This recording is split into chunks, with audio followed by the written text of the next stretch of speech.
Hello, everyone.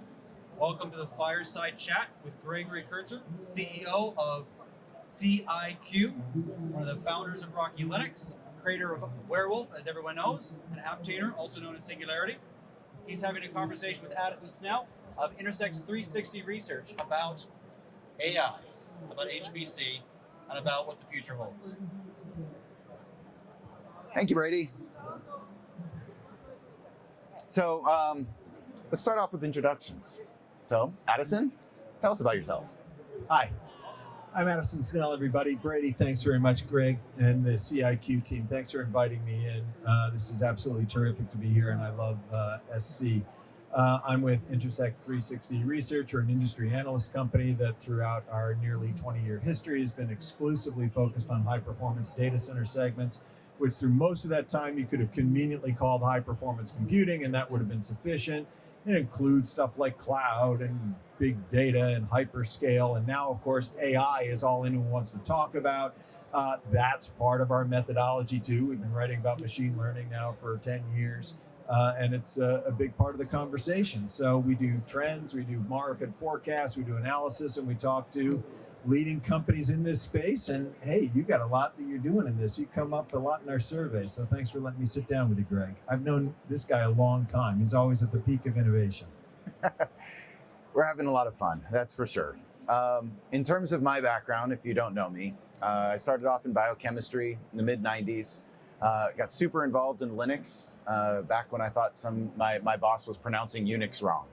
And I became completely enamored with Linux and with open source when we were able to take some hardware that we bought from Fry's and download an operating system off the internet and actually make a scientific tool.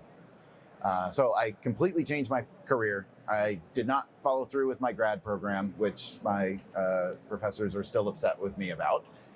But I ended up in a good place and love high-performance computing, landed at the Department of Energy, been there for about 18 years before I became an entrepreneur and started doing this sort of stuff. So over my tenure doing this since, again, the mid-90s, HPC's changed a lot. I'm gonna go right to the heart of this. There's been a lot of debate on how do you define HPC? Like, what is HPC? And I know I've changed how I think about HPC considerably. Initially, it was kind of like tightly coupled applications, really scale out, big metal, et cetera. And that's shifted. How do you see it? And how do you define HPC? Yeah, there's how I define HPC, and then there's how other people define HPC. And I don't always get to make that up for everybody, even though I'd like to think that my very powerful small analyst firm gets to set the definition that everybody's going to use. I think the big question to start from is, are we talking about a pile of technologies that are HPC, or are we talking about a set of applications that require HPC? And from an analyst standpoint, we've always defined it as the workloads, and then what we can count is the infrastructure that runs those workloads. So we look at a whole set of scientific and engineering applications, and as soon as it requires scalability that goes beyond a single node, and you have to parallelize it somehow to where you're bringing multiple computing elements to one application because it's particularly demanding in computation or I/O or memory or some other dimension, then it becomes high performance computing. And it doesn't matter what kind of cluster, but that application is part of the high performance computing market. And it's not that this is a high performance computer and that one's not, because the same cluster might be run for payroll or email or something else, and yet one's part of the HPC market and one's not. And then we've seen a lot of waves of things like I mentioned, big data and analytics. Well, a lot of that came into what was effectively HPC. AI has now changed that conversation again. And I think what's important with that is that it's also changing how we talk about it. Because I started in my career, I was 26 years old. I started at SGI. I was doing a variety of product marketing, product management roles with the Origin and Altix supercomputers before I became an analyst at IDC and then doing this. We always wanted to find that killer app Remember, we were talking about what's the killer app for HPC that's finally going to get people to adopt more of it? Is it going to be in finance or genomics, or we looked in a couple of places for it. I wrote an article earlier this year that got a little bit of play because of the clickbaity headline with regard to AI. I said, well, congratulations, HPC, you found your killer app. Can it survive? Right? AI is the killer app that really grew up out of HPC and is now dominating everything, to where it's changed the conversation now to where people say, oh, no, that's not HPC. This is AI. It's different. And it is in many ways. It's a particular category of applications that has a particular dimension to it. It doesn't require a lot of precision. It requires tons of scale, but it's different than other types of applications. And it's changing how some people use the term HPC, to where even on the vendor side now, a lot of the major vendors of whatever, servers, processors, whoever, are taking that HPC term and they're putting it back in the corner again. HPC is like, that's the academic and government lab space. And if you're in oil and gas or engineering or whatever, that's AI now. And they'll buy an AI computer. Well, what's the first thing they load on it? Is all the same HPC applications they've had all along, but the name is changing. Longer answer than you were bargained for, but man, you hit on it right now. That's the transition. It's an amazing transition, actually. And you kind of took all my notes and we just kind of hit the whole thing. All right, so we're done. All right. So I'm going to put this aside. Now I was in a hurry. You know how many meetings I have? So when I first started, there was almost a pride aspect to what is HPC.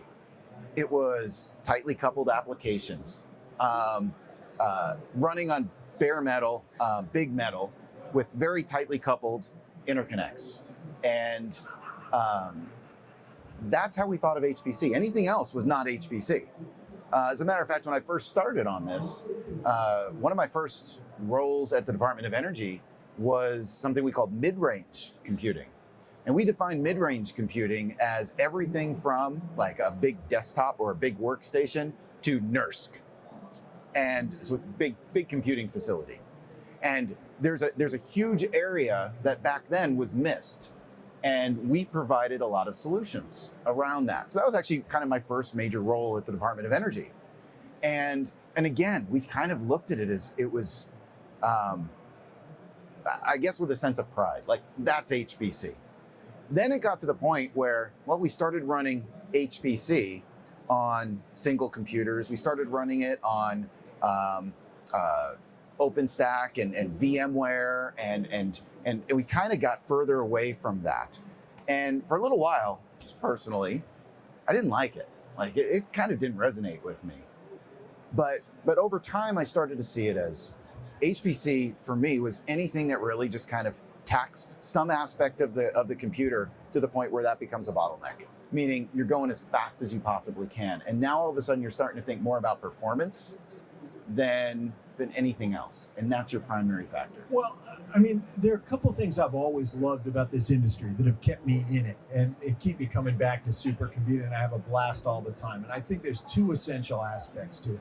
One is that HPC gets deployed in areas where people are leading, no matter what it is they're doing or no matter what level of scale they're at. Now, we can sit here at supercomputing. I'm looking around, and here's Pittsburgh Supercomputer, and KISTI, and HLRS, and Georgia Tech, and Texas A&M. And those are just the ones I can see right here. Do you realize how great these supercomputers are? They're awesome. But it's not just that. You go down into any manufacturer, you go into anyone who's doing a little genomics lab, and you find some 4-node cluster, some 8-node cluster, and you can find a world-leading expert in the very specific thing that they do, right? And like, that's what they do. And it's those things that I just love. I visited a company, Simpson Strong Tie, when they started doing HPC 15, 20 years ago. They were bringing a lot of it into manufacturing. If you don't know the company, you find their products in Home Depot. They make brackets and joists and things that join things to things if you're trying to build something like a house. And they'd never been simulating this stuff before, but they were starting to because they wanted higher product quality, right? And because I want to do a simulation of the stress on this thing to see if it breaks before I actually build it and put it in my metal bender. And then it can make me more responsive to my contractors who I want to drill 1.5 inch hole in this joist for an electrical conduit. Will you sign off on it? Well, I don't want to build it and test that. I want to put that in ANSYS and test that. And maybe I come back and say, well, yeah, but can you put the hole a foot lower, right? Which is a reasonable response. And then I'll sign off on it. My point is that, what was my point? My point is that out of every site I ever visited to date in my career as an analyst, they are still the only one I've ever visited where the primary material they're modeling most often is wood. All right, now think for a second about how hard that is, right? It's organic, it warps, there's different kinds of wood, it gets wet. And they're looking around for who's got wood models. Does the Army Corps of Engineers have something? And it's a really, really tough problem. But is it valuable? Yeah. Does that mean they're using the biggest supercomputer in the world? No, right? And yet I thought this is like a leading institution. They're creating their wood models for this. I thought it's fantastic. And I could go on like that all day about different types of users. And they infect me like this is cool. And the second thing that comes about it, this will be faster, but just the nature of scientific computing is that there's always a harder problem to solve. It's not like you get done with it and okay, great, we're done, and we stop. I heard a comedian say, science, it doesn't know everything. If it did, it would stop, right? Which is to the point that there's a harder problem. I was at SGI in 2000. We mapped the human genome. That sounds like the end of a problem. We're done. We can go home. Well, no, you just invented genomics, right? It kind of took off, and we needed more computing. And that's what it's like. It's not like any of this finishes. We have harder problems to solve, and we're not going to run out of science in my career. So you brought up the users, and as I sit as CEO of CIQ, I'm always thinking about how do we better enable science? How do we better enable research? You're exactly right. Something you said, you can go into a national lab, an academia, university, whatever, and you're going to find a 5-node cluster. You're going to find a single rack in a closet with a single AC unit for like an office. It's hanging out the window. And there's a ton of great research that's happening on that. Yeah. But that also means that the expertise to run that system is actually, it's hard to find. And I've seen systems where people need help just trying to figure out how to fix the system that they bought because they don't have the right help to run it. But I'm actually also seeing something that for decades was not a problem, which is our user base. Actually, I'm going to do a poll. So curious, how many people here are system administrators? Okay, users of HPC systems. Okay, something else? One over there. Okay, what's that? Hoping to get a free R&D? T-shirt if you sit through a panel. So from the user perspective, now for the system administrators in the group, I think you'll be able to validate this as well. And I know we got a couple users over here too. You become Linux experts. And the barrier of entry to an HPC system is incredibly difficult. And the other aspect as well is, especially for users, if you've got access to multiple systems, can you take your same applications? Could you take your same batch scripts and whatnot and go from one system to the next? And you can't. That means you're kind of starting over on every iteration. And I used to joke and say every HPC system is serial number 1, because even though we're using the same building blocks, the same foundation, we're still building it and creating it kind of on demand for a particular user, for a particular application or use case. You make such an important point, and what we've seen is successive generations of HPC architecture, the nature of what's needed in terms of expertise changes. You can take a straightforward role like the underappreciated heroic system administrator, and what a sysadmin has to focus on has really changed over the course of the time I've been in the industry. You look at, a good classic Cray. You think back to these supercomputers with an aquarium bubbling through it. And a supercomputer was a relatively self-contained device. Yeah. And then we went into an era of, SMPs and scalers. And now I'm managing different flavors of Unix, but it's still an SMP. Then we go to an MPI cluster era. Yeah. And then I've got this disaggregated system. Then we add multi-core and accelerators into it. Now we're pushing more into AI and the GPUs. Every one of those trends has taken more of the burden of scalability off of the system provider or application provider and put it squarely into the system administrator's role. Yeah. Right? To say, now it's your responsibility to make sure all this stuff scales. Yeah. Never mind that you got to count tokens and every core becomes a token at this point, right? It's like, oh my God, you made it way harder to scale this up. But a sysadmin, they'll just figure it out. You kind of need some tools for that. I don't know if you've noticed that in the course of your career. Oh, absolutely.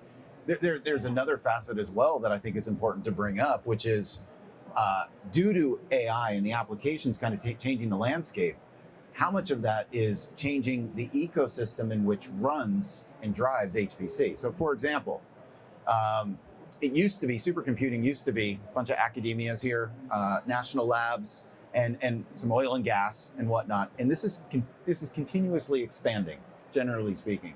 And I found that with my background in containers as well as HPC, there was a lot of enterprises that started getting really interested in what they thought was HPC. And I can't tell you how many enterprises I talked to that are like, we're doing analytics, or we're doing AI, ML and training and whatnot. We think that's HPC, but we don't know how to do HPC. Can you come and talk to us about it? And so I listened to what problem they're solving. And I'm like, yeah, that's exactly HPC. Here's how we solve that problem. We've been doing it this way. We know how to do it. It's great. I described the Beowulf. I described the way we've been doing HPC for 30 years. And the response that I got is, yeah, we're not going to do that. That's not how we build systems in enterprise. And as a result of that, it started to shift how I think we need to be thinking about HPC. And I think AI and ML and GPU-based computing is a really strong driver for that. And something I actually didn't mention about Addison, and I thought of this before, right before we started, and then I forgot to say it, which is most people use HPC for doing research. Addison researches HPC, and I thought that was kind of funny. So, how do you think of that? That was funny. It was better in my head. No, that was good. What to say about that? I do think that the nature of how we're intersecting with or interacting with HPC is changing as a result, and really it's not even AI as much as it's the influence of the hyperscale companies writ large. And AI is the killer app that's driving hyperscale, but it influences things like programming languages. Yeah. We've entered an era where Python is a top tier programming language for HPC, and it hasn't displaced yet all of the C and derivatives, the C++ family, but Fortran's falling way back. Yep. And on the rise still, we see other hyperscale adjacent languages like Julia and Go and Rust are coming in because that's what the kids are learning these days. And, I want to do this with a Jupyter notebook and, my enterprise coding. And never mind the fact that AI can help me do a lot of the coding these days. I don't think it's going to be rare that you say to an AI, hey, take all of this legacy Fortran code and re-implement it over here in Python for me, would you please? Which is, by the way, a shame, because Fortran is a great freaking math language. You want to go do math, which a lot of AI, I understand, is based on math. Fortran is some hot stuff, but it's just not going that way. When I first started at the Department of Energy, I helped a number of researchers migrate and upgrade to Fortran 77. Congratulations. Yeah, I also taught them how to use SSH. There's a lot that is changing from a user perspective. You brought up Jupyter notebooks.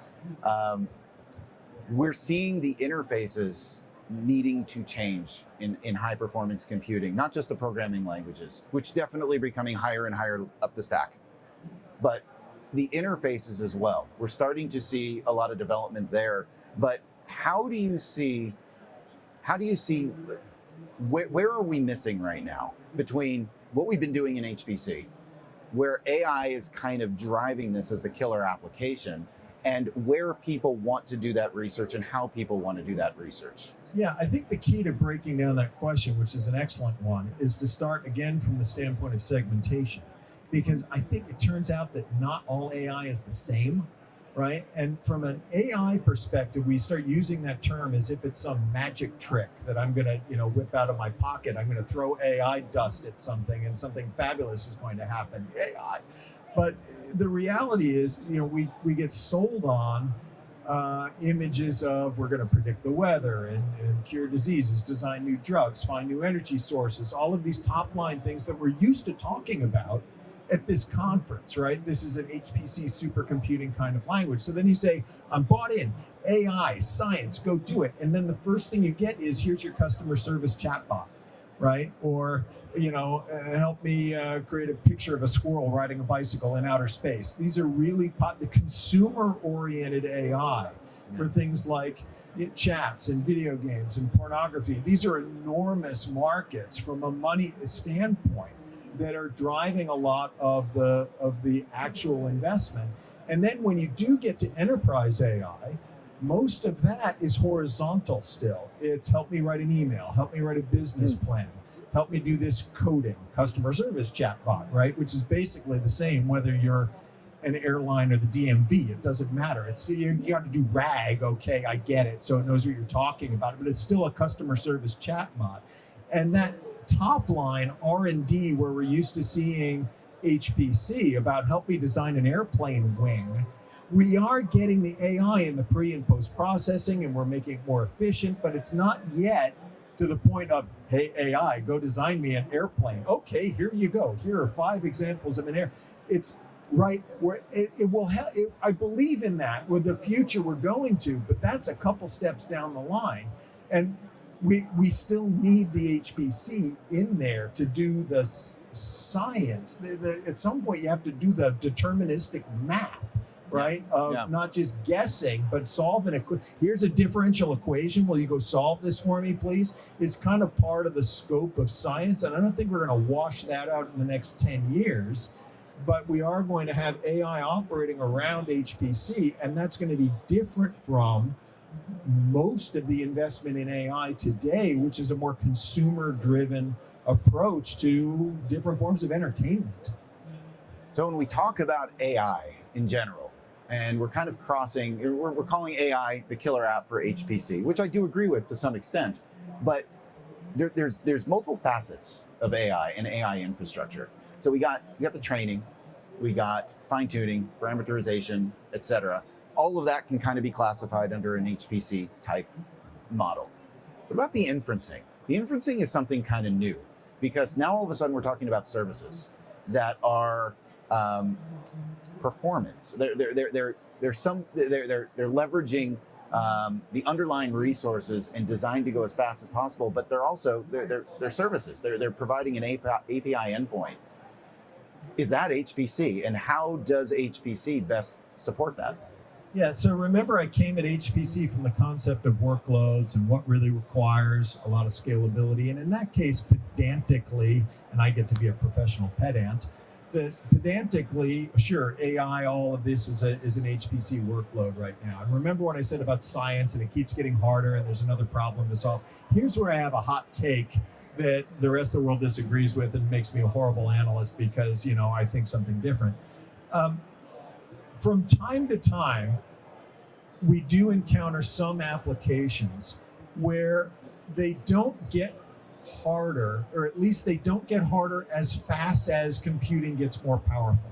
When I started in my career, there were press releases about finding a new large prime number with a Cray supercomputer. Now you could download potential targets to your cell phone from the internet, right? That problem didn't get that much harder. A better example at the categorical level would be to look at rendering in the entertainment space, like movie rendering. That went from being a Silicon Graphics Onyx supercomputer to being tightly coupled networks of workstations that were pretty beefy to grids of PCs. And it's not that graphics didn't get better. Graphics got better, okay, but the resolution of your eyeball didn't change. And graphics didn't get more complicated as fast as the computing got more powerful. Computing kind of caught up to it and to where you could do more and more with less. Now, I'm going to apply that same thinking to AI, because let's take something like a large language model. And if we call it AI because we're modeling how we learn as humans, well, fine. As a human, you do most of your language acquisition before the age of 5. And then the rest of your life, you keep learning language. I can learn a new language. I can learn a new word. I can learn how to program and code, but I don't learn at the same rate as I used to. It gets a little easier. And I think that for, especially in inference first, but even on the training on languages, we're going to get to a point in the mid-range, not like in the next 2 years, but in the mid-range, we're going to see in my career that a lot of these are pretty much trained. And there's going to be a plenty big market for things that are 99.999% trained. Yeah. And that's good enough. And there will be a specialist market for, no, this really has to be better over here because I'm doing something. But cheaper and faster wins, right? And when you get to where most of the language models are mostly good enough for most of the applications, there's going to be plenty of good enough AI out there. And when that starts happening, what happens is it precipitates down. And you don't really need 16 high-performance GPUs per node in this acres and acres of data center to train this thing. And you're going to be looking at these fields of data centers and wondering what the next tenant is going to be, not because there isn't that application, it's just not as hard as it used to be. Now, I think that's where we go in the next 10 to 20 years, but in the meantime, yeah, build, baby, build. We need a data center, let's go. Love the metaphor. That was awesome. So I want to open up to questions. See if there's any questions from the audience before I monopolize all of Addison's time. Or you tell me I'm wrong, right? Because I get up here and I go learn from what other people think. And I'm going to encounter an AI expert out here who's going to tell me, no, this is why you're not seeing it. And in that case, it's more incumbent on me to listen as opposed to say, no, I am right. It sounds like as an analyst, I give advice for a living. I guess I kind of do. The only way that works is if I spend most of my time listening, right? Because I don't know everything. I gotta figure it out through conversations like this and with him. He makes me smarter every time. Yeah, I think it's the other way around, but okay. Question. I have a question. I was attracted by your talk about systems as pretty impressive because everything gets more and more complicated. So now we have the web coding, so people trying to talk with AI, generating code for their projects, and currently it's not a trend in the systeming world. So we still maintain the configuration files every day, troubleshooting the issue, network or service. Are you anticipating in the near future that can be done pretty smartly for AI? Maybe we cannot people getting replaced by AI. Yeah. That's for you. So that's a great question. I'm gonna rephrase it back and tell me if it's accurate. We've been doing a lot of, there's been a lot of development in coding, co-programming with AI. And does that translate to systems maintenance, system administration through AI? Is that gist of it similar? Is that accurate? Yeah, just wondering whether in the future AI can just scanning logs, configurations, and telling us what is really wrong with the problem we see. Maybe just I ask, like the Copilot, tell me what's wrong for this service. And it can tell me, okay, the configuration, blah, blah, blah, this place. Your IP is wrong, something like that. So the short answer is it's absolutely going to be able to help. And just like we're seeing with programming and programmers right now, you can't just tell it, and Addison brought this up, you can't just say, go make me a plane. It's not going to do it. Like it may make you a plane. It's going to be the wrong plane, if it even works. The way to get really great results out of co-development with AI, whatever it is, programming, system administration, whatever it is, co-engineering, the way to do that is you need an expert at the driver's seat, because AI will routinely go bonkers. It'll go down a direction. If anybody's programmed with Copilot or Claude Code, by the way, has been fantastic for me. If you've done this, then you probably know. It's like, okay, I need this feature that does this. You know, it's like a one function that you need to add to the code. And it doesn't know that you already have all of the helper functions already there. It will literally go and develop within like 5 seconds, 150, 200 lines of code. And you're like, I needed 20. And all of a sudden you have all these parallel pathways within your code to go. So point is, sorry, I'm going down a tangent, but point is that you need an expert at the driver's wheel. And that's how you can get really good, really great outcome. Now, I made a project. When I was starting to code against AI, I made a project because I'm just trying to figure out what to do. And I was using Copilot at the time. And I recognized that it was able to run system commands. I don't know if anyone else has run Copilot and whatnot. It can run system commands. And it'll ask you, do you want to run this system command?